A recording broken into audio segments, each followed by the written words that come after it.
Alright guys, Gemini, back with another video, and I hope you're all having a wonderful day.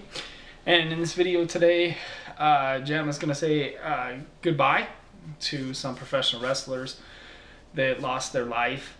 Over the last 2 days, we've lost 3 people that were associated with the world of professional wrestling, starting with Nicole Bass, who was part of the Attitude Era back in the day, and grew her fame on the Howard Stern show. She wasn't around the WWF at the time very long. I didn't know much about Nicole Bass other than the Howard Stern show and what I saw during the Attitude Era.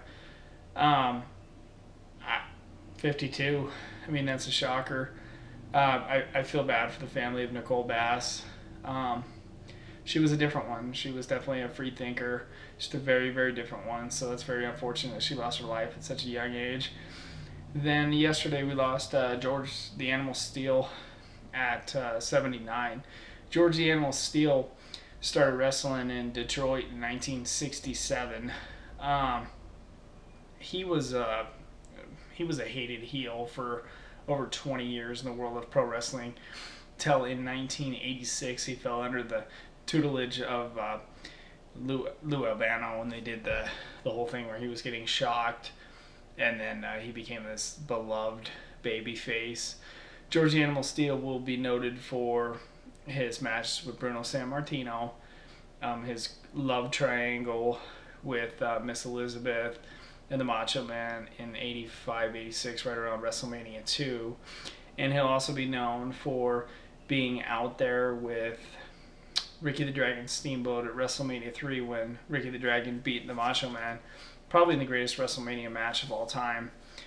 And then today, the Russian Bear, Ivan Koloff, lost his life at the same time. Ivan Koloff, Nicole Bass, and George the Animal Steele, the three of them might be just names because maybe people didn't see much of their work. You guys got to remember, I started watching wrestling in 1988, and George the Animal Steele was pretty much already done with his career.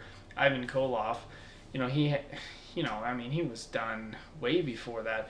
I mean, Ivan Koloff was a huge star in wrestling for the WWF for Vince McMahon Sr., actually defeating Bruno Sammartino in, I believe, Madison Square Garden in 1971 for the WWF title.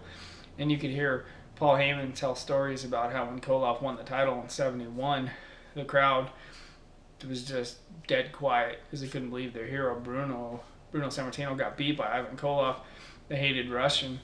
I saw Ivan Koloff at WrestleCon in 2015 in San Jose. Walked right by me, limping, battered, beat up. But, I mean, when I saw him right in front of me, I had feelings just like I have right now. I just had the goosebumps come up and down my spine to know that I was standing before, a legend. A certifiable wrestling legend. And he walked right by me, and I hadn't been to WrestleMania in like 10 years at that point. And when Ivan Koloff walks by, a jabroni, a YouTube jabroni like me, and you see him right next to you, you're like, my God, have I arrived. And at that WrestleCon, here goes Sabu right by me. Here goes Ric Flair. Here goes Terry Funk. Here goes Eric Bischoff. Here goes Hillbilly Jim. Here goes Ivan Koloff right next to me. And I'm just, I couldn't believe that Ivan Koloff was standing in front of me. I was like, this guy who had seen on TV and this legend from the 70s and 80s, the Russian Bear was right in front of me. It was just, it took my breath away. I was stunned. I had never seen that. It was a total mark-out moment to see Ivan Koloff as recently as 2015. I can tell you that he was not in the best health. He was beat up then, and he did lose his life. But my God, I have so much respect for these legends of wrestling. George the Animal Steele, Nicole Bass, I didn't know much about her, just from the Attitude Era, and then Ivan Koloff. God, now for sure I'm gonna buy Ivan Koloff's High Spots DVD. It's on High Spots. It's I don't know what to say, dude. I just start thinking about Ivan Koloff and I just start marking out. That's just me. That's just Jem. Yeah, unfortunately, these legends have fallen.